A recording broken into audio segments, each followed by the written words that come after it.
Congratulations to each of you. It's been a long road, I know. It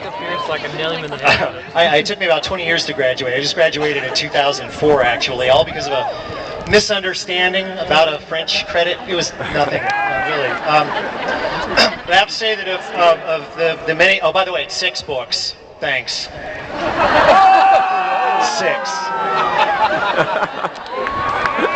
You can't expect these guys to get it all right. Anyway, I've been lucky enough to have a few honors in the last few years. Three of the greatest accomplishments that I feel that I've had. One was actually finally graduating from this university at the age of 43 years old. All I had to do was wait for them to lower their standards just a little bit. You know, it was 4 quarters of French. I only did 3, and then I just waited.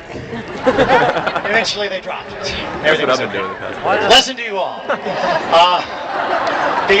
One of the second greatest one was, of course, getting a Peabody Award, which is very unexpected. This, of course, handed out by the journalism school. A school which had denied me entrance in 1982. Again, I just had to wait for the standards to fall just a little bit. The other honor is actually, finally, for the very first time in my life, being in this stadium. I have never been here because every game day and every graduation day when I was a student, I spent delivering pizzas because that was the day that you got the most business. But that doesn't mean the graduation day wasn't important to me. It doesn't have a special place in my life. I remember very well. Graduation, 1984. I believe it was spring 1984. Yes, it was. So I remember the shoes I was wearing. Okay.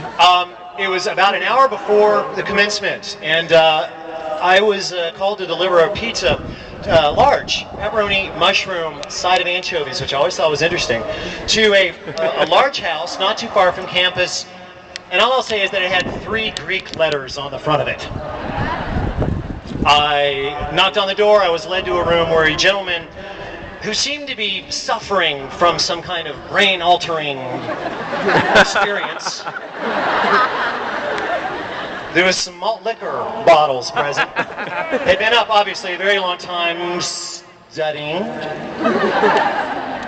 Commenced to fumble about with his wallet, started to count out money, and vomiting all over my shoes. After said vomiting, he passed out. Not the story you wanted to hear, sorry. And what was interesting about it for me is at the time, so I have vomit all over my red Converse high tops, which were not cheap back then. Cutting edge of fashion. I've got the pizza, and there's this guy with his wallet open who's passed out in front of me. I was taking ethics at the time. And I decided to use this as a, human kind of, experiment. So the first thing is I decided, okay, I am going to leave the pizza. I'm going to take enough money for the pizza out of my wallet, including, the 35-cent delivery charge, which is what they charged back then. So I took the money and I left the pizza, and I got about halfway to my car and decided, whoa, no, this isn't right at all, because in the world of ethics, I am placing no value on the shoes. So I went back upstairs. The pizza was still there. I decided to leave the pizza. I took all his money. And I eyed his stereo, but that would have been going too far. I got back down to the car and realized, wait, no, this is ethically also not correct. I cannot do this.